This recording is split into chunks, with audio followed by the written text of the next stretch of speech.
Selamat siang teman-teman semua. Saya tidak akan bicara dari sisi hukum. Udah jelas ada pendekar hukum di samping-samping saya. Saya akan bicara dari sisi ilmu saya, kebetulan sosiologi pengetahuan.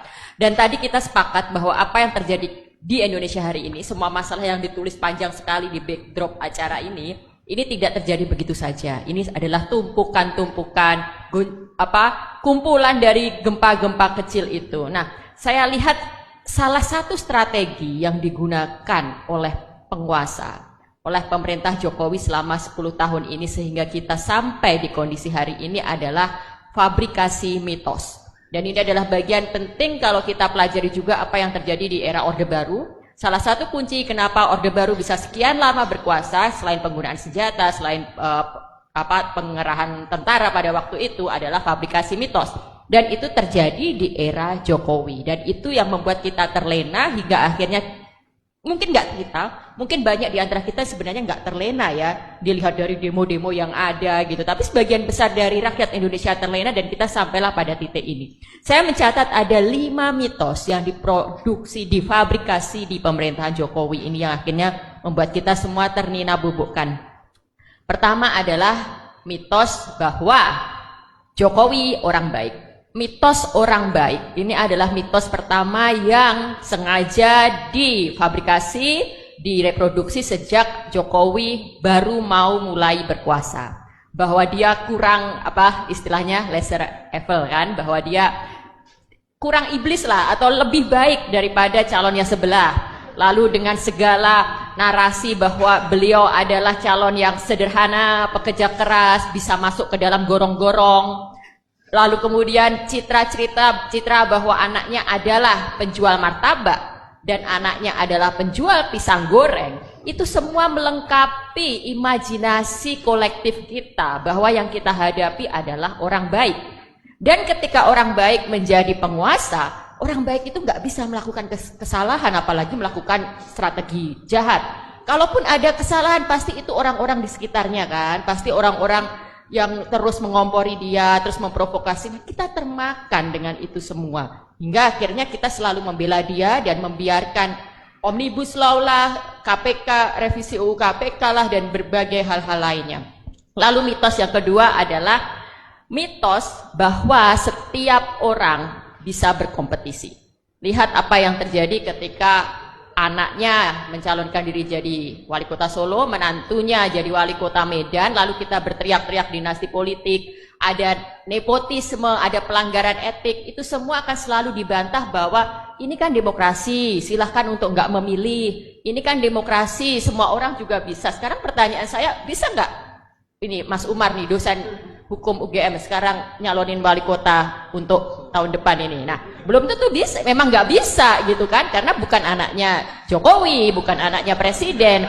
Jadi kita jangan termakan dengan omongan itu. Lalu kemudian kemarin ada statementnya misalnya Kaisang, loh yang milih siapa? Nah itu lagi-lagi malah rakyat yang disalahkan. Tapi di titik ini ada benarnya, rakyat yang memilih. Jadi mau nggak mau cara kita untuk merespon itu, untuk tidak mengulangi kesalahan kita, ya kita jangan memilih. Kita jangan terbuai bahwa setiap calon, setiap orang memiliki kesempatan yang sama, sehingga setiap orang berhak untuk dipilih. Ya kita akhirnya harus memutuskan bahwa kita tidak akan memilih.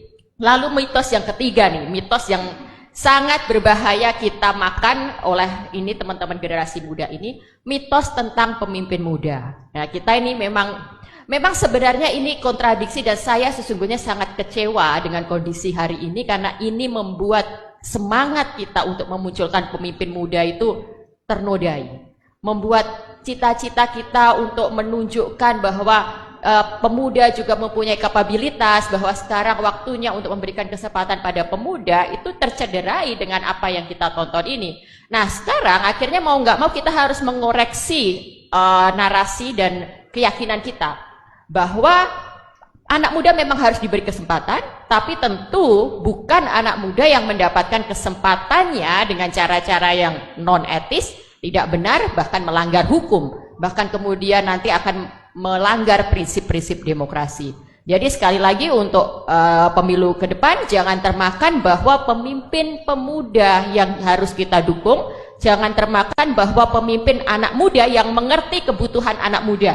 Bahkan bisa jadi pemimpin anak muda itu sebenarnya nggak relate dengan persoalan kita. Karena dia nggak pernah berangkat dari kondisi real yang ada dalam masyarakatnya. Nah yang keempat nih, mitos yang juga bahaya banget nih. Setelah sekian lama mungkin ya kita melihat ada mitos pemimpin kuat yang dibutuhkan bangsa ini. Ada mitos bahwa kita butuh pemimpin yang tegas. Sekarang ada upaya untuk membalik itu semua karena mungkin merespon situasi generasi Z yang senang joget-joget, yang senang tampil di TikTok, yang sudah mulai senang dengan ini. Nah, sekarang ada mitos pemimpin gemoy, gitu kan? Bahwa seolah-olah pemimpin yang hobi joget, pemimpin yang menggemaskan, pemimpin yang lucu, gitu kan? Itulah yang harus layak kita pilih karena dia merupakan cerminan dari anak muda hari ini. Wah, jangan mau dibodohi gitu. Ini saya sebenarnya sangat sedih melihat tren fenomena gemoy-gemoyan ini. Dia merasa bahwa Gen Z itu orang yang tidak peduli pada gagasan. Jadi calon yang menonjolkan kegemoy-gemoyan menganggap anak-anak muda yang duduk di hadapan saya ini hanya peduli pada tampilan lucu-lucuan, viral-viralan. Tentu ini pembodohan dan penghinaan pada akal sehat kita, pada naluri kita. Jadi sekali lagi kita harus menolak itu. Bukan pemimpin gemoy yang kita butuhkan, tapi memang pemimpin yang bisa menghadirkan gagasan-gagasan untuk kemajuan kita. Yang terakhir, mitos yang sudah lama dibangun dan akhirnya menjadi puncak permasalahan kita semua adalah mitos bahwa presiden netral. Hari gini masih percaya mitos presiden netral, nggak cawe-cawe, mitos bahwa dia nggak ikut-ikutan, mitos bahwa itu urusan partai gitu kan nggak mungkin gitu. Kita bisa melihat apa yang terjadi di hadapan kita, teman-teman bisa mencerna, menganalisis sendiri. Yang ada di hadapan saya mahasiswa-mahasiswa hukum, mahasiswa-mahasiswa yang memang peduli pada kondisi dalam masyarakat dan punya piranti untuk menganalisis itu. Justru netralitas presiden ini yang harus kita pertanyakan dan menjadi pangkal dari ini semua. Jadi 5 mitos ini harus kita waspadai, 5 mitos ini harus kita lawan dalam pemilu tahun depan. Bagaimana caranya? Ini adalah pentingnya kita. Cara melawan mitos adalah kita harus mengoreksi itu, mengklarifikasi itu dengan fakta. Kita harus menelisik siapa yang memproduksi itu, apa tujuan mitos-mitos itu diproduksi, dan bagaimana mitos itu kemudian mengelabui, menutup fakta yang sebenarnya. Hanya dengan demikian, maka akal sehat kita bisa kembali digunakan dan kita bisa menyelamatkan Indonesia dari tsunami gempa, tidak hanya gempa ya Prof, tsunami yang nanti akan menghancurkan bangunan demokrasi yang sedang kita bangun ini. Terima kasih, saya kembalikan kepada moderator. Terima kasih, tepuk tangan kepada Ibu Oki, sangat menarik begitu ya terkait dengan fabrikasi mitos, lalu kemudian bagaimana harus kita mengatasi terkait dengan motif-motif di balik hal tersebut.